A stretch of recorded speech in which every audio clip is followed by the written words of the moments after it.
Nothing Personal starts in 30 seconds.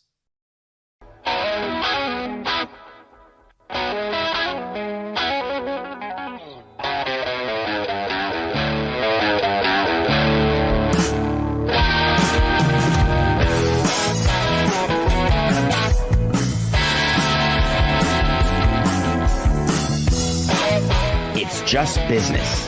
This is Nothing Personal.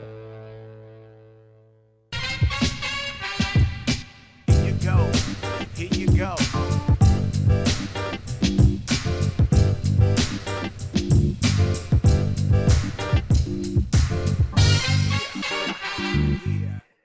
Green Monster.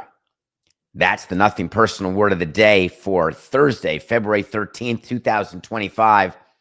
Today's episode is brought to you by DraftKings. DraftKings, the crown is yours. Green Monster, as in that amazing left field at Fenway Park. We're starting in just about 6 weeks. Former Houston Astros third baseman extraordinaire, Alex Bregman, free agent, waiting to see where he'd sign. Everybody bidding for his services, thinking this is the last big name off the board. Boom. The Boston Red Sox pounce because Alex Bregman blanked. Scott Boras, despondent. He thought last year was the end of his players having to take short-term deals with opt-outs. Too bad after Juan Soto, it happened again. We saw Pete Alonso sign with the Mets for about 54 over 2 with an opt-out after 1, making $30 million, no deferrals year 1, back to the Mets. Alex Bregman waiting. Rumors from people like Boras. He's got offers. He's got 6-year offers, way more than what the Astros offered earlier, and then he turned down. What a coincidence that it gets reported that Alex Bregman had offered about $171 million from the Tigers. Woo! That's just about more than what the Astros were offering earlier for 6 years that he turned down. So now Scott Boras has it out there. Hey, I can't control the fact that my client wants to be in Boston and not Detroit. He obviously felt that this was a better situation for him. He felt this was a better contract for him. This isn't about me being ineffective. This is about a player making a choice. So you Tigers fans out there, don't despair. What about the Astros? They wanted him back. Apparently the Astros offered him money too. Apparently they were still willing to go to 6 years.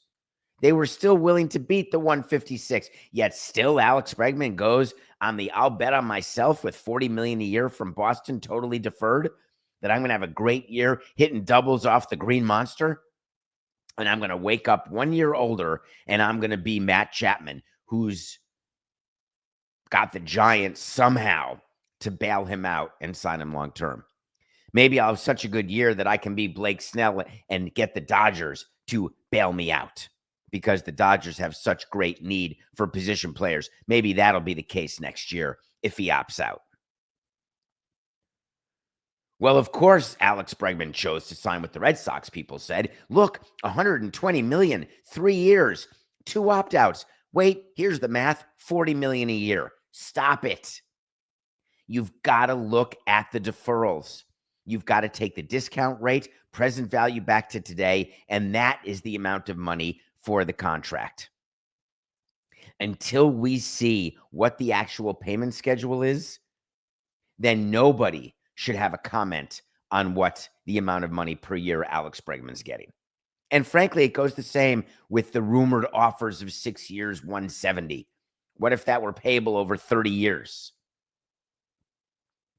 The Red Sox, who are trying to renew the rivalry with the Yankees in a pretty tough American League East, they've made some moves this winter that some people have said, look, John Henry and Tom Werner are back to trying. I've been pretty resolute in my view that the Red Sox have been hugely successful under John Henry's stewardship and Tom Werner's stewardship. multiple rings in a matter of this century, which is just a quarter old, is a positive.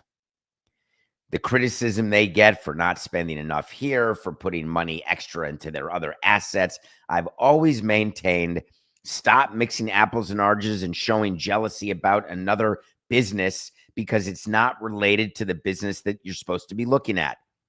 The profitability of Liverpool or the Penguins, wink, wink, does not impact the profitability of the Red Sox. And the reality is all the cash that was coming into the Red Sox through their network, through Nesson, it's pretty much the Sahara right now. But the Red Sox decided this seems like a comfortable risk for us. Risk.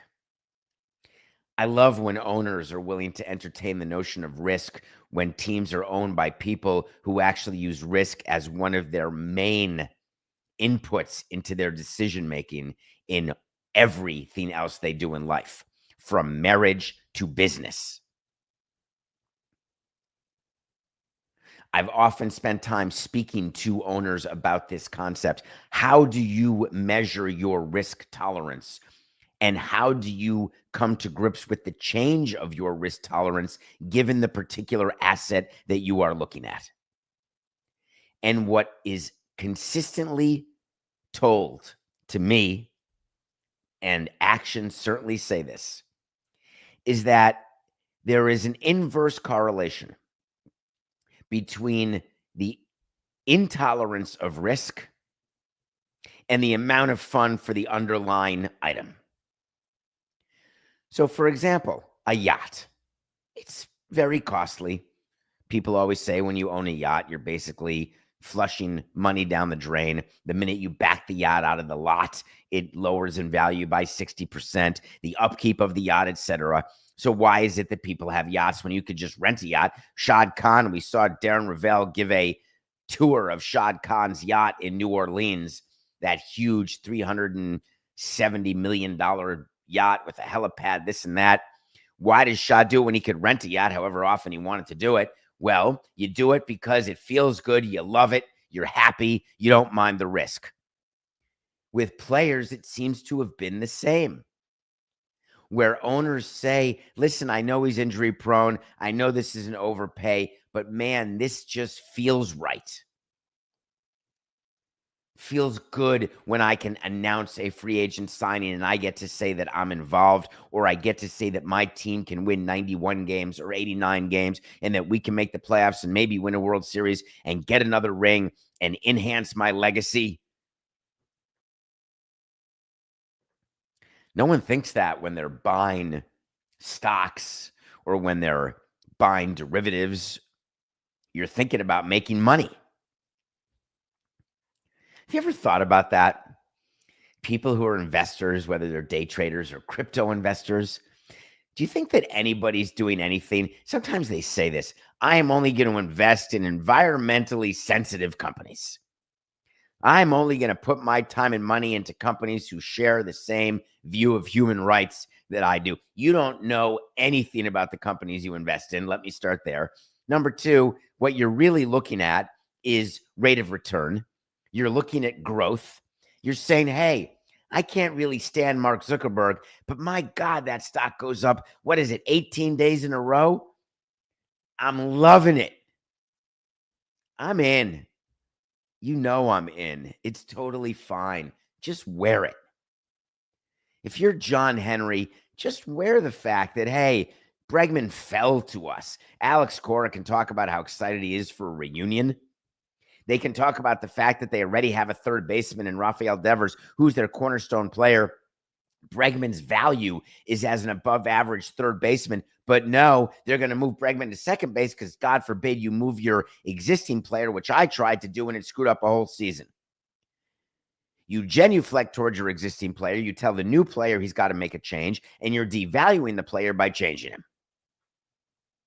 I love that. Think about as a second baseman, which is a much less valuable defensive position. The people who are playing second base, they ain't making $40 million.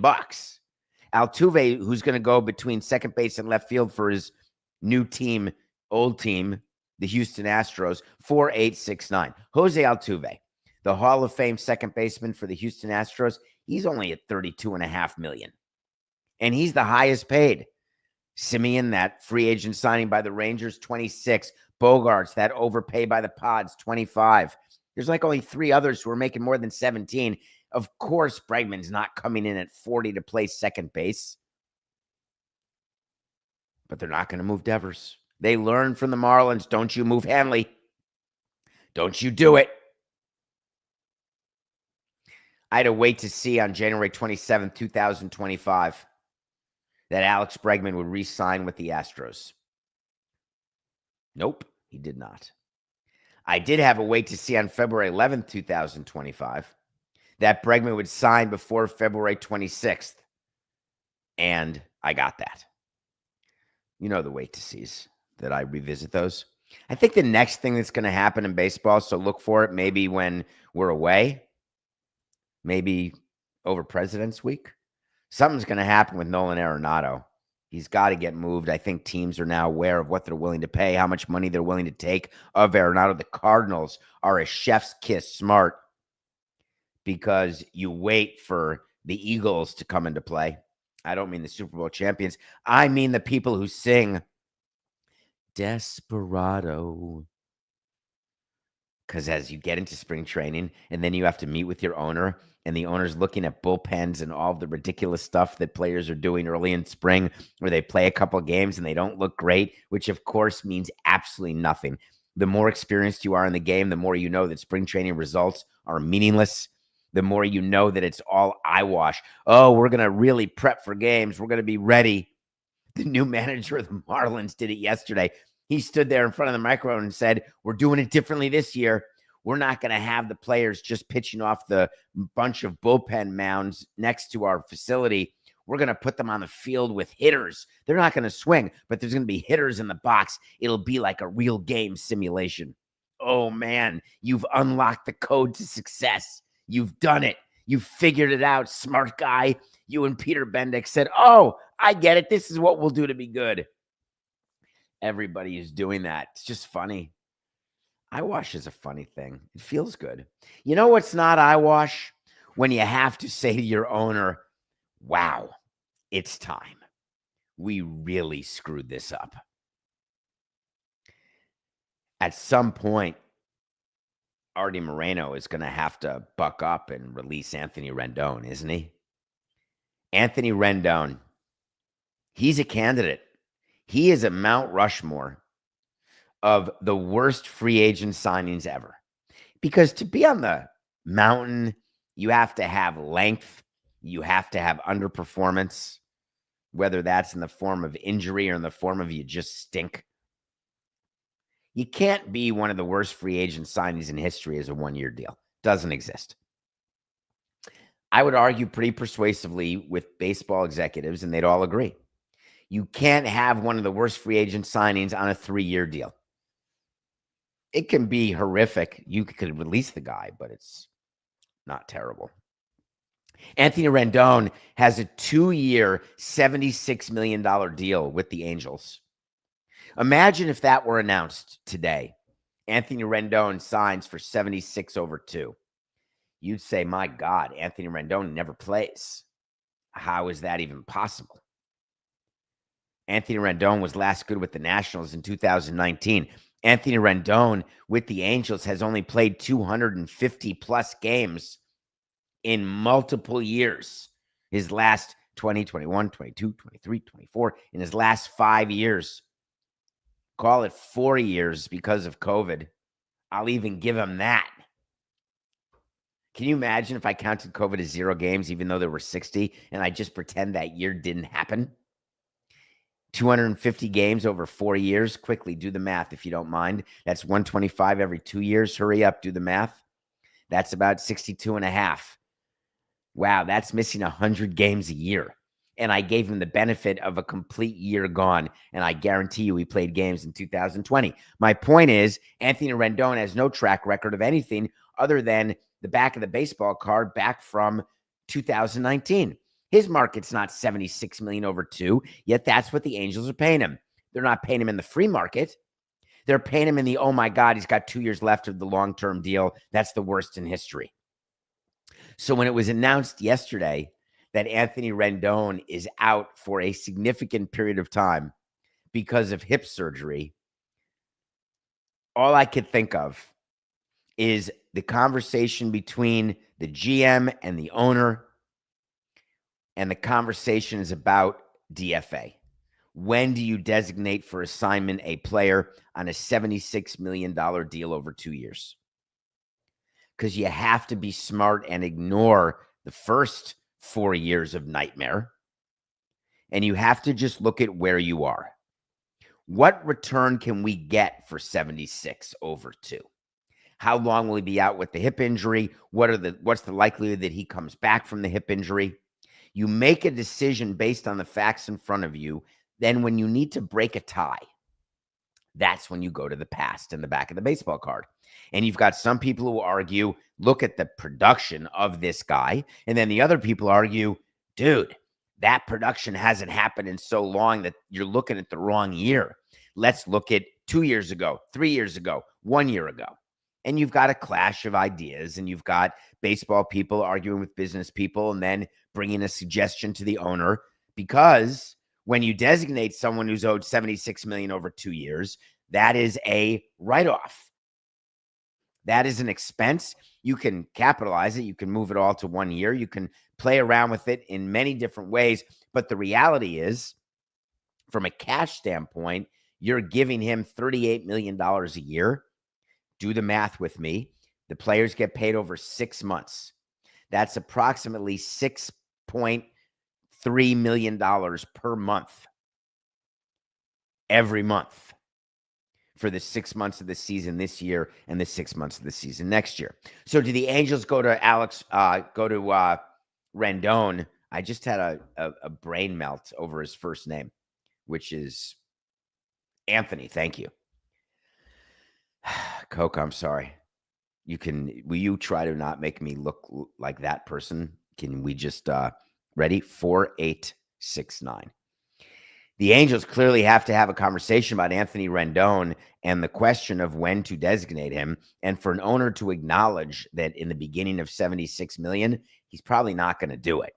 However, Rendon is going to be designated, because at some point there will be a marriage of the views of the baseball side and the business side. And then they will go to the owner as a united front and say, it's time. And that's going to happen, because the Angels are trying to have a positive season. They're trying for the first time. I believe, Coca, they have the longest streak. I believe they're the Jets of Major League Baseball. Longest streak without a playoff appearance. Remember, this is a team that had Ohtani and Trout. Remember Mike Trout? Yeah, he's back playing, but he's never played more than 82 games, not once since 2020. Not once. Mike Trout is not one of the best players in baseball anymore, no matter what you think of his talent. He has been surpassed because being on the field and producing is way more valuable than saying, look at the back of my baseball card. Look at the MVP votes and look at the place I have been when I am playing full seasons. Great. I used to be an amazing intramural basketball player. You think if I went down to the Y and played right now with the youngins, how would I do? Forget the fact that I need oxygen and I need to go to the hospital for a torn hamstring. My impact would be far less. So what the Angels did is they went out and they got all of these players. They signed Kenley Jansen, bless his soul, 37, still making $10 million a year. They traded for Soler, tried to see if he can produce after he signed that ill-fated long-term deal. They brought in Travis d'Arnaud for the Braves, see if he, for $6 million, can help their catching and be a veteran and be someone who's won. They brought in Tim Anderson. Obviously, that is just a minor league player who is likely not to make the team, and if he does, not to be productive. They signed Kikuchi for $63 million to pitch. You remember him. He was traded from the Blue Jays to the Astros for the stretch run, and he pitched great for the Astros. So Artie Moreno, as we've told you, spends money. He's willing to have a high payroll, but his two players who he needs to play, Trout and Rendon, They have not played a full season since 2019. You're not going to win that way. So here's how it ends. Anthony Rendon will get DFA'd this season. I'm going to make that a wait to see, actually, Coca. An official wait to see, which means we'll have to revisit it. Anthony Rendon will get designated for assignment this season. It'll be later in the season after they've paid him a bunch of the $38 million this year so they can pretend as though they're not losing so much. But my God, they've lost hundreds. Hundreds. All right, Coca. You know what I want? I want to talk to Samson. So you want to talk to Samson? Puts a smile on my face. It's from a movie called Half Baked for the new listeners. We've had a bunch of new listeners so far in February, so thank you. Don't forget to tell your friends, family, fellow countrymen. Just ask me a question, davidsamsonpodcast.com or on Twitter at David P. Samson. Hello, David. I mean, this is how you guarantee you make the show.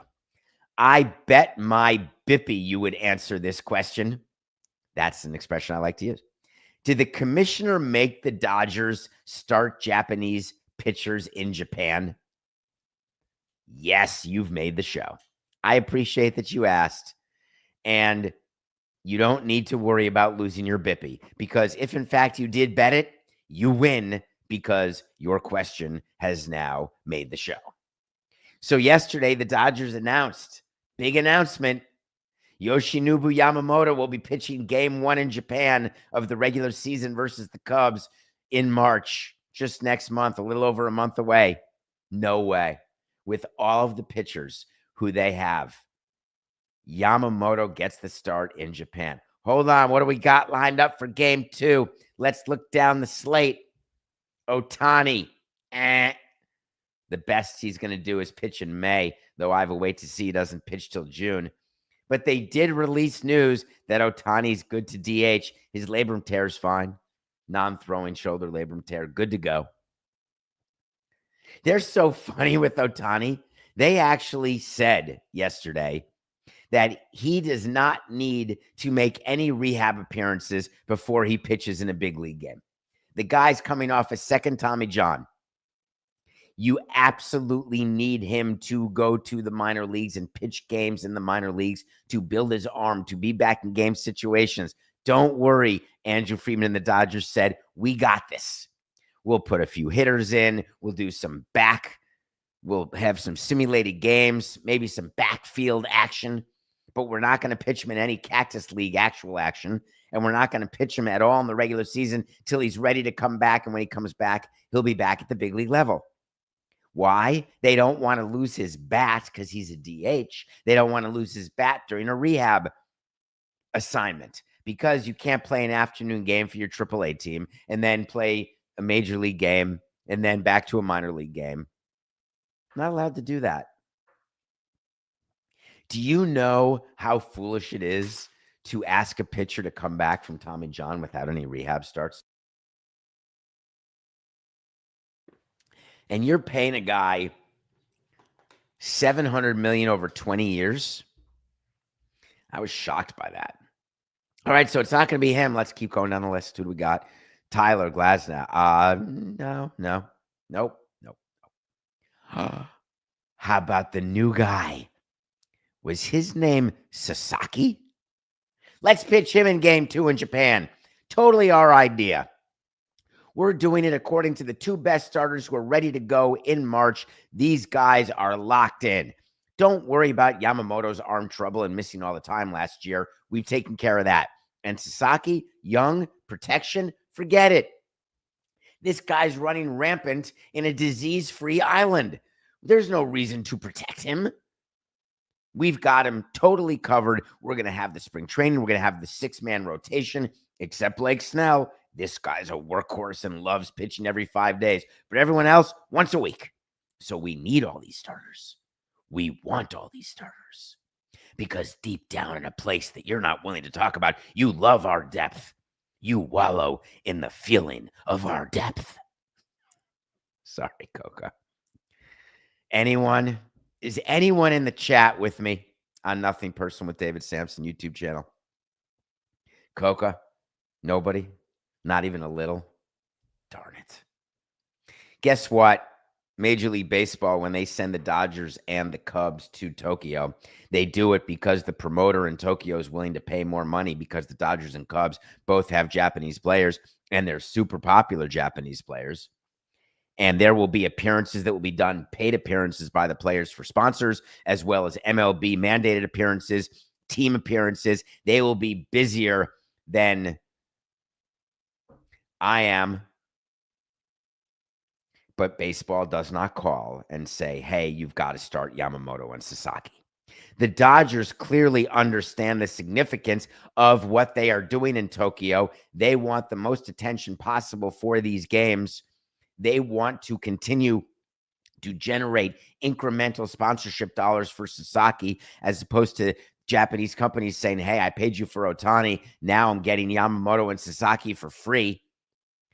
They have a full sales effort going there because any sort of money that they make internationally is split 30 ways. Any sort of merchandise that's bought over in Tokyo, any revenue from the Tokyo games, that is not for the Dodgers to keep. But for people who fly to LA from Tokyo to go to games, for people who come and engage with the team in LA, for companies who want signage in the stadium or other partnerships directly with the Dodgers, that is 66% the Dodgers' money. And I say 66% because when you are a revenue sharing donor, which is what the Dodgers are, they pay revenue sharing. It's actually called the payor. They would call it a donor. That's very funny, David. I was a recipient, but maybe I'm a donee. When you raise $1 of revenue, you give 33 cents, rough numbers, into the revenue sharing pool. So for every dollar that you raise, it's really only 66 cents into your posh. So the Dodgers are very well aware that the more money they get, while they don't get $1 of it, 66 cents is better than a hot poker in the eye, isn't it? So the Dodgers are not stupid. If they have a choice between trotting out someone like a Blake Snell or someone like a Yamamoto, you know which way they're going to go. It makes total sense. The reason the commissioner doesn't want to do that is because they will certainly get involved in things that teams do, but they are never going to call you and demand that a certain player plays. And the reason is that they don't want to get anywhere near the possibility of injury, to say nothing of lack of performance. All right, we have so much to get to. I think we're going to do a break now. It's Thursday. We get to review number 11 on my top 100, on my a bit older top 100 right now.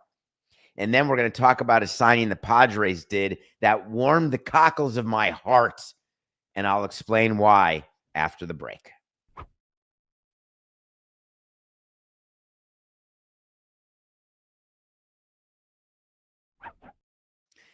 Welcome back to Nothing Personal. Every Thursday, we review a movie from the top 100 list that's found on davidsamsonpodcast.com. Check it out. I am not going to fall victim to your prejudice against my list. I don't care what Dan Le Batard says about Let It Ride. I don't care what Joe Pica, the director, says about the movie because he tries to separate himself from it. I don't care that Richard Dreyfuss would rather you watch Mr. Holland's Opus. I'm telling you that Buster Poindexter, Terry Garr, Alan Garfield, Jennifer Tilly, guess who? A football salesman. Let It Ride has so many lines that you've got to watch the movie more than once. You understand that for $3.99, you can watch this movie on Amazon Prime. $4. It's what you spend basically to take a subway twice. Under that, the entertainment, just listen to lines. I'd bet my life on it. And then you hear someone say, $2 minimum bet. Get it? His life is worth $2 million. Who's your dentist? Ray Charles? Because Cynthia Nixon from Sex and the City plays basically a teenager at a track and something gets caught in her braces. And someone says, who's your dentist? Ray Charles. The lines go on and on. I want the right to bet Lord Byron. One of the funniest things, now we're going to get personal for 1 second. It's called Nothing Personal as a show, but this is a true story. One of my favorite lines, and I had to explain to family members why this was a favorite line, and it didn't go over all that well. But the humor of it, if you're willing to engage in the humor, is amazing.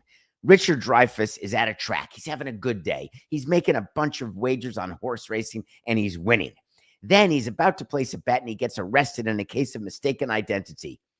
And the arresting officer says very clearly, address. And he says, well, why do you need that? Phone number. And Richard Dreyfuss looks at the cop and says, wait, you're not going to call my wife, are you? He had wanted to bet. He was worried about being arrested, but the worst possible thing would be from the track having his wife called. I don't know. I found it funny. Mr. Divorcee found it funny. Please watch Let It Ride. Number 11. All right, random number generator. What do we got? Coca, press the button. My voice is cracking. It's only Thursday. Yikes. I need some tea. Number 32. Ooh, this is a good movie. I don't know why it's only number 32 for me. Wolf of Wall Street. That movie has potential to be higher on my list. Favorite Scorsese movies, favorite DiCaprio movie, favorite Margot Robbie movie, although Barbie is pretty close. I'm glad I get to watch it. I've watched it so many times. Sell me this pen. I love it when teams do what I did and when everyone thought, I can't believe you're doing that. Who would ever do that? And it was 20 years ago, which makes me potentially just a little ahead of my time. That's how you get into the Hall of Fame. If you know, you know. Carlos Delgado was a free agent we signed. God, what a good man. I don't understand why he's not in Cooperstown. One of the most prepared hitters I ever had in my career. Studied pitchers in a way that was just unbelievable. His first base play, just his personality, such a lovely man and so good at what he does. When he was a free agent, we had an opportunity to sign him, and we made him this crazy offer that was totally backloaded because we wanted to fit him into a team where we thought we had a chance to win a World Series, our second in 3 years. We loaded up the team, and it just didn't work out for us. And so we had to trade Delgado. And we traded him to the Mets. For those of you who don't remember, Carlos Delgado was a Met, and he came from the Marlins. The contract that we signed Carlos Delgado to paid him very, very little year one, and then there were like balloon payments in the final years of his deal. We saw an announcement yesterday that the San Diego Padres, who are wannabe Marlins, they're close, man. AJ Preller, you're almost there. All you got to do is win a World Series and then chase it the rest of your career, and then you'll be closer. But for now, you're nothing, actually. But Nick Pavetta, who is a serviceable, he ain't no Delgado. He is a serviceable pitcher. That's all he is. He's a number 6 starter on a decent team, a number 8 starter on a good team, a number 4 starter on a desperate team, a number 2 starter on a 100-loss team. That's about what Nick Pavetta is. He's fine. He signed what I consider to be a really large contract for this time of year. And then I got the info. Nick Pavetta has opt-outs after his year 2 and year 3, but listen to the salaries. That's why the cockles of my heart feel so warm in a city where it's so cold that my poor feet are frozen and my hands are cracking. They're so dry. He gets $3 million to sign the deal and then a $1 million salary this season. Yes, sir. That is $4 million total. That's not the Pete Alonso 30. That is the Nick Pavetta 4. But don't worry, he then gets $19 million next season. Just think about that for a minute. That means he's $23 million over 2 years, but the payment is $4 and $19. Why would the San Diego Padres do that? What are your thoughts? Is it because Dylan Cease is coming off the books? Maybe they'll non-tender Michael King? Is that what it is? Maybe they feel like Araya is their second baseman. He's going into free agency. Let him go. So we'll have Nick Pavetta replace that money. No. Let me be clear what's happening here. The San Diego Padres are in a financial bind. They overspent trying to be the Padres under the late great owner Peter Seidler. The family has taken over and realized, wait a minute, we don't want to fund this with our money. We need to get our payroll under control, yet their payroll is not nearly under control because all of those crazy long-term deals from Machado to Bogarts to Darvish to Cronenworth, on and on. They've got money tied up for years. They can't add more. The thought of them keeping and retaining Soto, give me a break. It's just not going to happen. And when you sign a player to a contract like that, you are basically kicking the can to only one season from now. And take it from me, Mr. Seidler, next season's coming really, really soon. I understand how good it feels to only pay $4 million for a pitcher like Pavetta because that is an underpay for sure. But here's the crazy thing that's going to happen. You're going to trade Pavetta the way we traded Delgado, and teams are going to know exactly what you did. They knew exactly what we did with Delgado, and the Mets made us pay part of Delgado's salary because they said it's no fair that you got a year of Delgado at so little, and you're asking us to overpay for the Delgado years that we get. And there's not one thing we could say. We didn't make the playoffs. We didn't have a good year. It was a nightmare, but no other way to do it. The Padres, when they try to move Nick Pavetta, teams will say, dude, you don't think we understand what you did? I know that you view everyone as idiots except you, but we're on it. There's no way we're taking Pavetta at those numbers in his last 3 years. And Preller's going to say, yikes. I got 8 players on the books for about $145 million next year. I got a mandate from ownership to get my payroll around 145, and I don't know how to do that. Well, you start with a contract like this because what the owner said to the GM is, I know we're in trouble, but one more year. If we can surprise the Dodgers, pass the Diamondbacks, and have a big postseason run, we'll have way extra revenue. We haven't budgeted it, wink, wink, but if we get that postseason revenue, maybe that can help save us. Folks, I've played this game before. It doesn't end well. Good luck, though. Nothing personal pick of the day. We had a pick yesterday, and I'm angry. We had the T-Wolves at 6.5 over the Bucks. The line moved to 9.5 when Lillard wasn't going to play. I had it in the bag. Easy. The T-Wolves players are all excited to have new owners. See Alex and Mark Laurie sitting courtside, cheering them on, not booing their owner the way Dumont got booed in Dallas. Ooh, are they booing me? What are they booing me for? Those aren't for me, are they? Yeah, they are. That's why owners sit in suites, except in basketball where they prefer sitting closer, and it's not perfect. Baseball, you can sit next to the dugout, but you're still subjected unless you build your own stadium and you can walk to your seat without ever passing someone in public. Believe me, it can be done. Hold on. It's Marlins Park. Think about what you can do as an artist with an empty canvas. The world's your oyster. You can build anything you want when you're designing a new ballpark. You can build any access, ingress, egress. You can build a garage. You can do whatever you want. Here's what I want. This is what I said to people. I want my own bathroom, number one. Number two, I want to make it so I can get from point A to point B and I don't have to see anybody. I could do it naked, for crying out loud. Although we've got amazing camera coverage at Marlins Park, so maybe that wouldn't have been great. I didn't think Anthony Edwards would shoot 4 for 17 from 3. Dear Anthony, I have great respect for you. You have a great story. You're a great personality. Chance to be a face of the NBA. I know you love taking threes. I know you shoot them at like a 42% clip, and that's your thing. But here's who you are. You're a finisher. I have Adam Silver on speed dial saying, excuse me, Anthony Edwards shooting 17 threes. This works for you? This is the game? Oh, ratings have slipped, but they're starting to increase. Ratings don't mean squat. The game is ugly.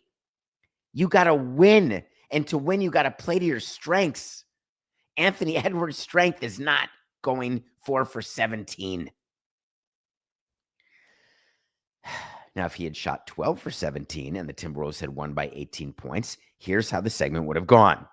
Nothing personal pick of the day. We had the T-Wolves 6.5 over the Bucks. We could have given 12. What a great win. Anthony Edwards was on fire. Man, that guy can shoot. And when you have the dual threat of being able to shoot from the outside and be a finisher around the rim, you got yourself Jordan Light. Nope, didn't happen.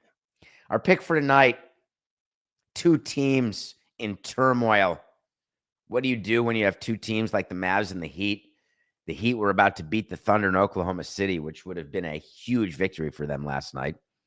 Coca, I think that they were outscored. I lost track, somewhere around 32-8 in the fourth quarter, and the Thunder won 114-101. The Mavericks and the aforementioned Patrick Dumont, Kyrie Irving went off, scored 40+, trying to make up for the loss of Luka. By the way, Luka's Lakers lost last night to the Jazz, no less.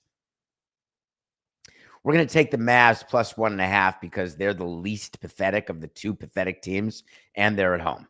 Mavs plus 1.5 over Heat is tonight's pick of the day. I believe it is the last game prior to the All-Star break. This weekend, we'll talk about it tomorrow, NBA All-Star break. Everyone except me is descending on San Francisco. I think many of you listen to the Dan Le Batard show. And if you don't, it's a good show. And it's on right after us live, 9 o'clock on YouTube, right after us on DraftKings, 11 o'clock on DraftKings.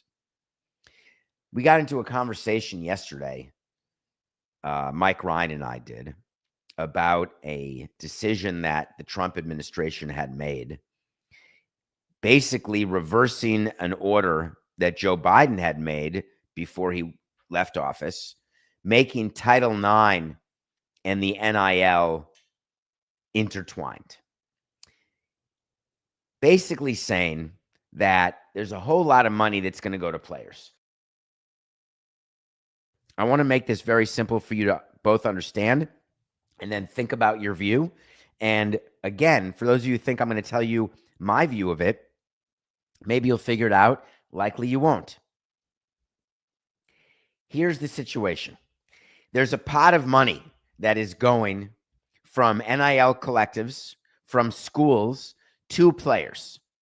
Players are starting to get paid. We are going to make it, Biden said, so that players are allocated dollars equally. If you give $1 to a football player male, you got to give $1 to a water polo player female. We're going to take all our money and we are going to distribute it based on equality. That sounds amazing. Donald Trump came into office and said, hold on. I'm not sure I understand this. Let me get it straight. We've got a company that's giving money to employees who are doing different jobs, but we're demanding that they're paid equally.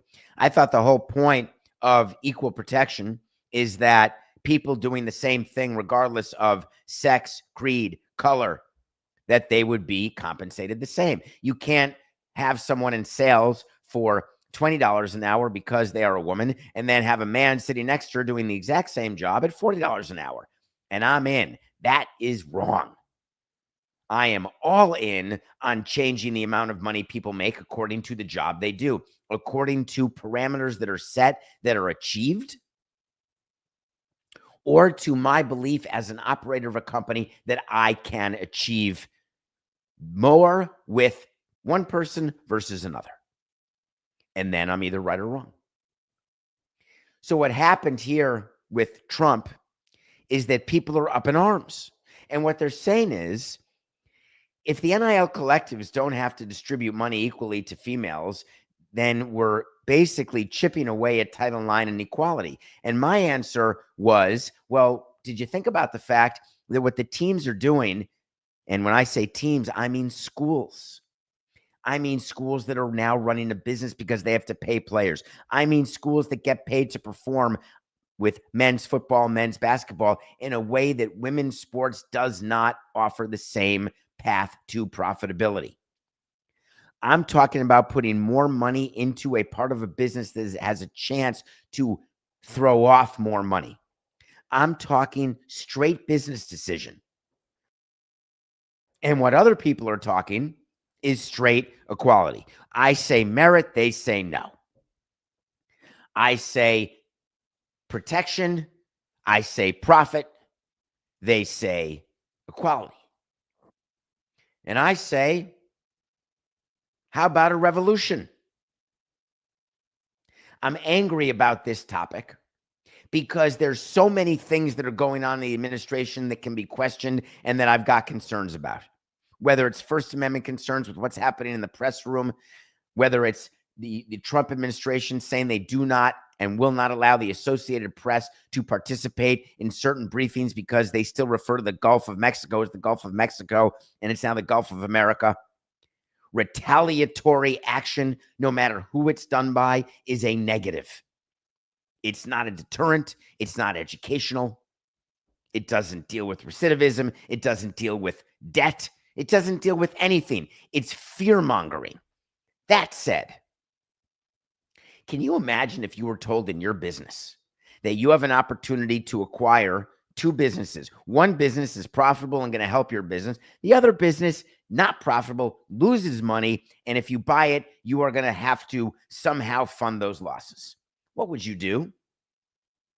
9 out of 10 of you would say, I'll buy the business that's throwing off cash flow. I'll buy the business that has a chance to have short-term profit and long-term appreciation. And I would say to you, that's your right. Some people want to buy the crappy business because they can get it for less and think they can turn it around. Some people want to buy the business that's already operating at a profit and take their profit and try to increase it, but know their baseline is still going to be profitable. Both of those are legitimate business decisions. It is within the rights of every university to decide who they believe is going to be the person or the team to generate the most money for them, the school. Because what's funny and what people are ignoring, because they're so angry over everything else Trump is doing, that they're letting it leak to everything without thinking things through. If you don't have a healthy football program, then your choice and chance of having a water polo, field hockey, baseball, soccer program disappears. You should want everything done possible to make the football and basketball men's program as profitable as possible, because you've got a chance of the trickle. You've got a chance of some resource allocation downstream. Not for sure, but you got a chance. Just keep in mind the complication when you are dealing with NIL, when you're dealing with Title IX, when you're dealing with anything equality. It's happened with transgender people, the executive order where they can't play sports. It's happening everywhere. And it leads to people conflating both events, reasons, and thought processes, and then applying one view toward everything. That is the definition of the echo chamber, where I have a view, then I've got a confirmation bias, then I've got a bolstered view, and anyone who thinks differently has to be wrong, and they're not paying attention to the facts. It's the only thing I can think of. Because Levitard yesterday did something terrific. He found a way to say, you know what? I like the fact that Trump got rid of the penny. The ability to see that when a penny costs more than a penny to make, of course, you got to get rid of a penny. And finally, everyone else got rid of the penny. Let's get rid of the penny. So many of you think that I'm so anti-Trump. So many of you think I'm so anti-Harris or anti-Democrats. Do you know what I am? I'm anti-stupid. It's been one of the issues I've had throughout my life, I believe, that some people make it come off as diminutive and cocksure. Some people have it come off as though I'm holier than thou, which I'm not. All I do is ask for people to actually have an independent thought. I ask for people to examine a situation and be willing to acknowledge that two things can be true, that a bad person can do a good thing or a good person can do a bad thing. Just the acknowledgement that you can evaluate different things with a different lens and then come up to a result that doesn't have to be the result that you needed it to be when you started the investigation. The leagues do it all wrong. They know where they're going at the end of the investigation before they even hire Samson Coca at all to do the investigation. It's the opposite of what I want from all of you and the opposite of what I expect from me. I expect clarity of thought. I expect singularity of purpose. And I expect to see you all tomorrow. It's just business. This is nothing personal.